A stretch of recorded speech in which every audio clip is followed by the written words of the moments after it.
Okay, you guys, welcome. Welcome back to another episode of the podcast. I am super excited to be hanging out with all of the mamas who do today on the podcast, talking about how we self-sabotage on our dreams to belong to our tribes of people that we hang out with. And tribes, I mean family and friends and our communities and all the things.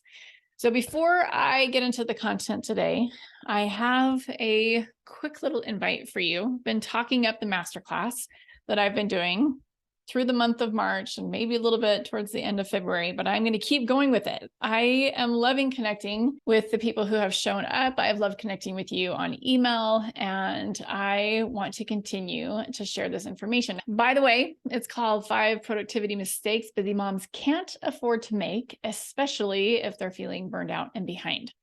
But each week I am learning more. I am presenting a slightly different class, and it is going super well right now. So if you are interested in joining me, I am still doing these classes. They are on Wednesday afternoons. Please just register. Just go to my website, janeenalley.com, to register, or you can go to workshop.janeenalley.com. All of those places are going to take you over to the registration page. Just fill in your information there, and I will see you live inside of the masterclass. These are super fun for me to do because I can answer questions and we can interact over there. So join me. I would love to have you be there with me and go through some of the material that we cover on the Mamas Who Do podcast.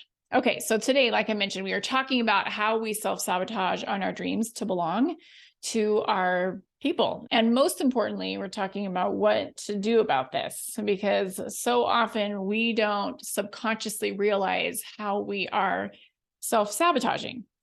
So here's the truth. We all want to belong. This is one of the things that I think Brene Brown does such a wonderful job of teaching, is how we all have such a desire to be loved and to belong to other people.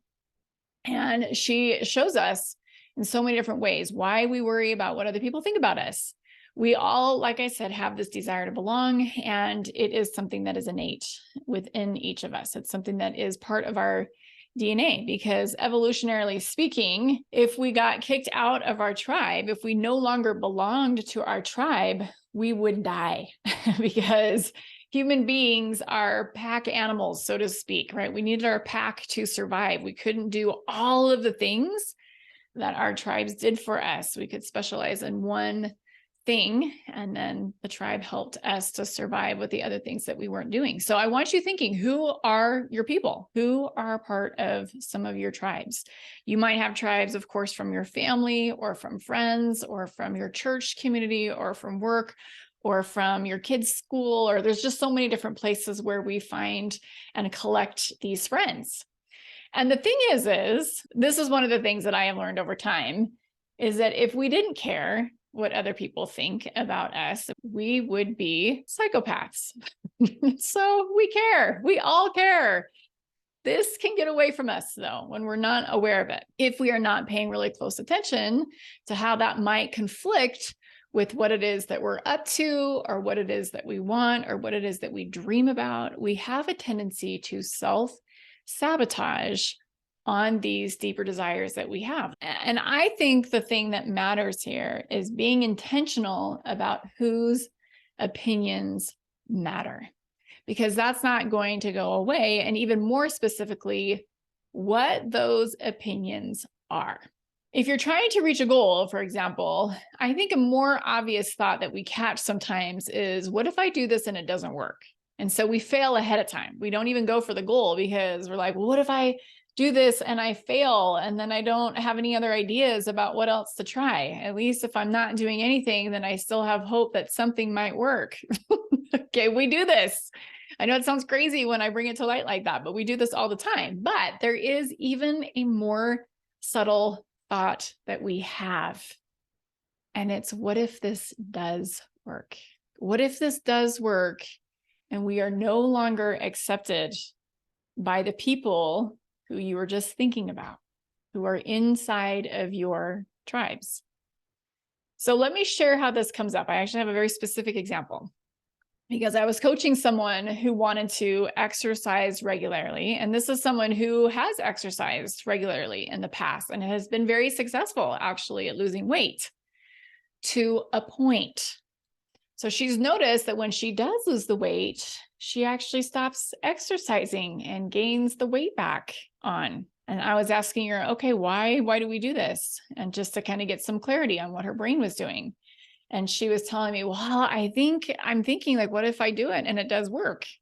But I'm like, but it does work. You do lose the weight. What else is going on? Because you just told me that when you exercise, you actually lose weight. So what else is going on? And she's like, oh, I'm thinking, what if I do it and it does work? So we got a little bit more into the story. So she has 3 siblings, and things have always come easier for her. This is, of course, her thought, but her thought process is things have always come easier for her in her life. She has been good at school.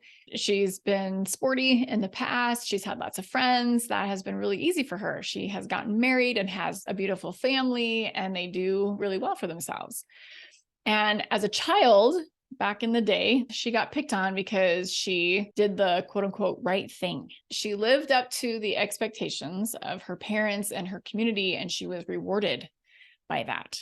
What's difficult for her is she feels like things have been hard for her siblings. And so by gaining the weight and putting the weight back on, it kind of evens the playing field. She doesn't want to be too skinny because that's going to be one more thing her siblings can be upset about. And all of this, of course, is made up in her mind. Sometimes we have people who say things, but most of the time, this conversation is all going on in our own heads. We don't really know that people are jealous of us or think this way. A lot of times we just elaborate on this story. So let me give you another example of the way this works. If you're trying to build a business, for example, and you're worried about having more money than you currently do because of what other people think, you're going to end up not turning a super big profit in your business. Again, to kind of keep that playing field even. And this is fascinating to think about because we all have ideas about how much money we should be making in our lives. I want you thinking about that. Where did those thoughts and ideas come from? It usually comes from the way that we were raised and the communities that we grew up in. And it's totally fine to think a different way. One of the things that has really helped me is questioning whose opinions matter. And one of the things that Brene says that I've loved and I've thought about over and over again is make sure that you write down on a 1 inch by 1 inch piece of paper whose opinion really matters to you. So 1 inch by 1 inch, it's not very big. I mean, it's pretty small, right? I think about whose names are on my 1 inch by 1 inch piece of paper. I've got Jesus on there. I've got my husband on there, and I have myself on there. And maybe there's room for one more person on there from time to time, but it comes and goes, right? Not all the time someone else's opinion is going to matter to me. How does this list on this 1 inch by 1 inch piece of paper differ from what your subconscious mind is thinking is important? Who are you trying to subconsciously please? Who do you subconsciously care about that, if you really thought about it, doesn't really belong on that list?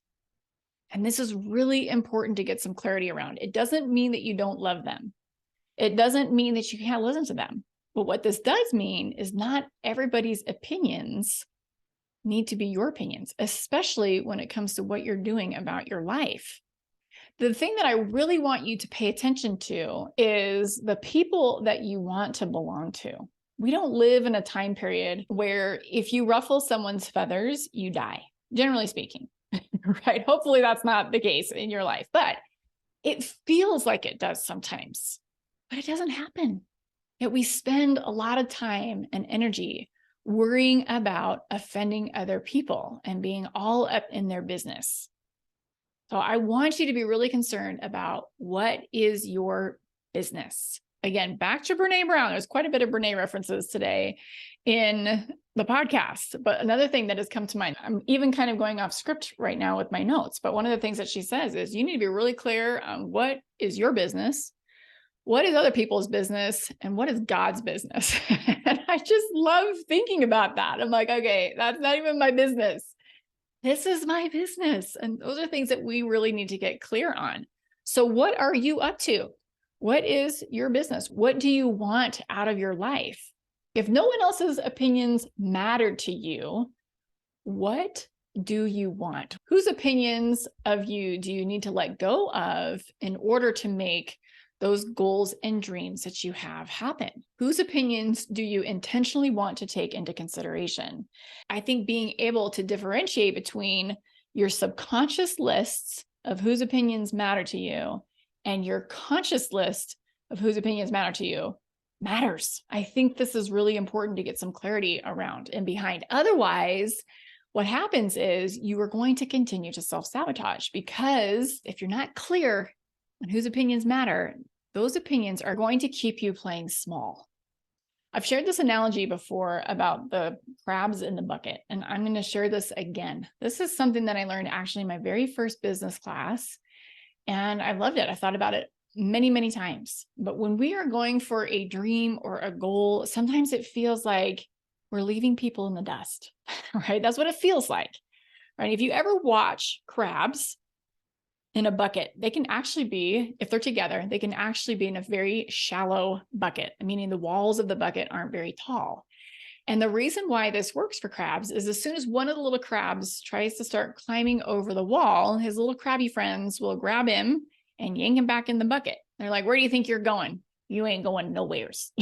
That's what they do, right? And this happens to us often when we are trying to reach a goal or a dream. Let's just start with food, for example. This is such a classic example.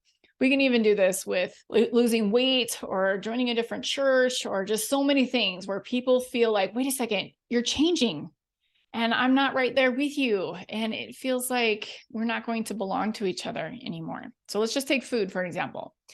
I have taught plant-based nutrition classes for many years. And one of the things that was really hard for people was eating plant-based in social situations because other people would comment on their food. And it wasn't so much their comments, right? It's what they themselves were making those comments mean. Like, oh my gosh, you're judging me. You're judging the fruits and vegetables on my plate. And you don't like that I'm eating the fruits and vegetables. And sometimes it feels like people are pressuring you to eat other things. But truly that pressure is coming from your thoughts. People are just normally just having conversations. I don't know how many times I've been in a social situation where I've just been rambling on and just making small talk and not really thinking about what it is that I'm saying. I'm thinking about what the babysitter is doing and how my kids are surviving the night. And, there's other things that I'm thinking about, but I'm just trying to make casual conversation. I'm not trying to hurt anybody's feelings or make anybody feel uncomfortable, although I'm sure that's happened many times. But here we are in these social situations, and truly, sometimes people are mean. Sometimes it's intentional, but most of the time it's not. But what I'm trying to say is as soon as it feels like we are different in some way based off of the food that we're eating or the exercise routine that we're taking on or the way that we're raising our kids, and now we're homeschooling and everybody else isn't. I mean, there's so many different ways that we do this. It starts to feel like we're being cut off, like we're different in a way that's bad. But most of the time, I want you to understand this, most of the time when it comes to other people's opinions and what they really think, we are just guessing. What's also interesting is when we take a careful look at what our subconscious brain thinks is important, most of the time, it's not that important. But if we don't take a look at it, it continues to function and operate as our manual for our life from our subconscious mind, which is crazy, right? The mind is so powerful. You cannot overestimate the unimportance of practically everything. I'm going to say that one more time.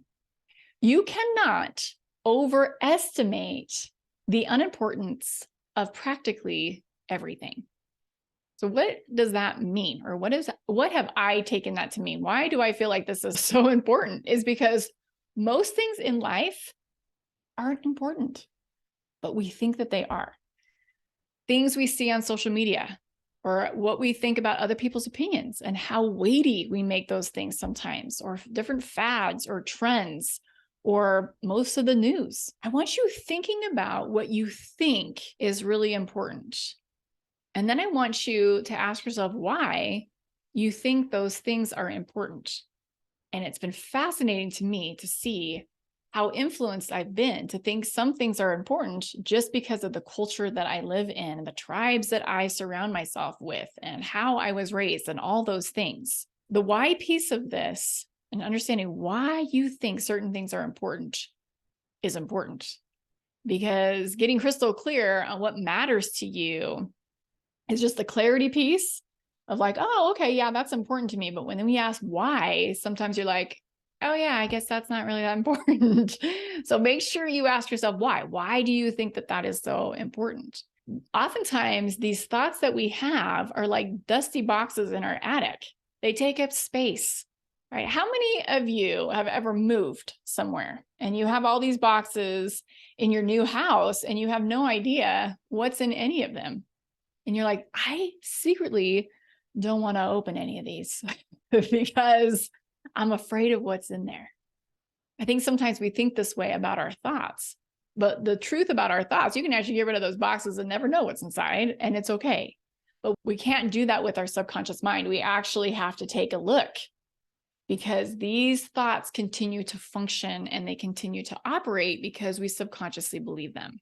At one point, these thoughts made sense. And at one point, they may have even served us. But unless we question them, they're going to continue to be there.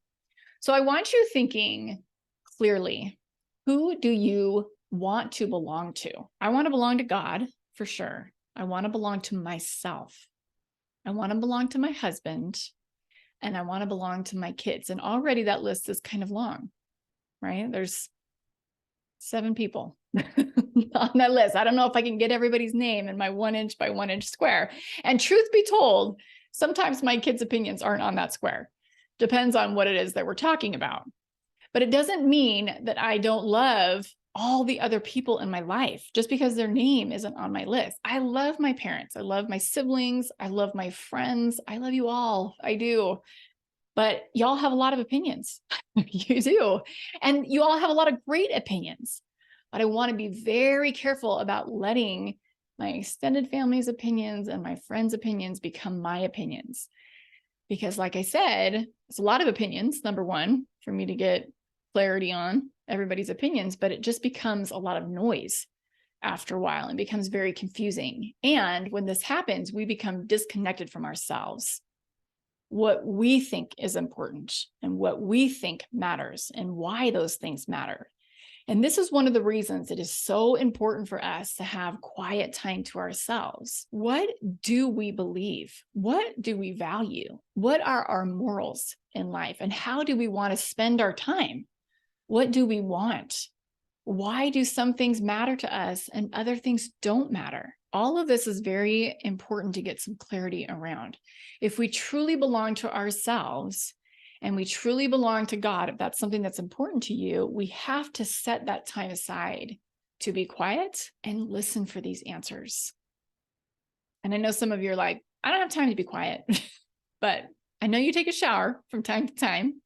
You can create that quiet space in places like that. Okay. When you're alone taking a shower, when you're alone driving in your car, you can start there. But it doesn't even have to be like in these places where you are alone. You can be in more of a meditative space in places where there are other people. I've actually been in a meditative state at a birthday party with a bunch of 4-year-olds, believe it or not. I've also been in a meditative state often when I'm in heavy traffic. You can do this, but it starts with being quiet by yourself first. I don't recommend trying to meditate with a bunch of 4-year-olds around. It's your first go. Don't try that. But you can also, while you're driving, I have before taken notes on my phone. I've done like a voice to text where I've just talked. And then later on, I listen back to that text and I ask myself, is this what you still believe? How would you change this? And kind of have this back and forth conversation where you're pondering on notes that you've taken, whether it's voice to text, whether it's in your journal or whatever. Just because you said it or thought it at one time doesn't mean you can't change your mind or have a different opinion later on. But here's something I truly believe about journaling. When I journal, my journal is not for anyone else to read ever. I do not want my ancestors going through my journal and looking at my notes. I will hopefully burn my journals before I die, or at least toss them in the trash or whatever before I die. So people don't go back through and be like, Grandma, I can't believe you thought that ever. This is just a space for me to work all of this stuff out so that I am clear on what it is that I believe and why I believe these things. It's a beautiful way to kind of work yourself out, is on a piece of paper, and to get to know yourself better. And this is what we need to do if we are to belong to ourselves, which I think is so important. This is the difference between self-sabotaging because we subconsciously belong to other people versus moving forward with our dreams and our desires and the things that we really want to go for in this life, because we're clear on what that looks like and we belong to ourselves. That's the difference, my friends. So get clear on that this week. All right. I hope this podcast was helpful for you. If it made a difference in your life, I would love it if you shared it with a friend. I always post on my social media accounts. I'm over on Instagram at Janeen Alley Coaching. I'm also on Facebook at Busy Moms Wellness. And so if you come across any of these posts, share them with your own communities. I would love that, because I think that this material that I'm sharing, I'm learning, and I'm applying to myself and to the women that I work with is so important, because we live in this culture that we don't question. And so if we can do that more and more often, I think we will find more peace and happiness and joy in our lives. And that is the goal. So if this podcast made a difference for you, please share it. It would mean the world to me. All right, my friends, have a beautiful rest of your week. We will talk to you soon. See ya. Bye.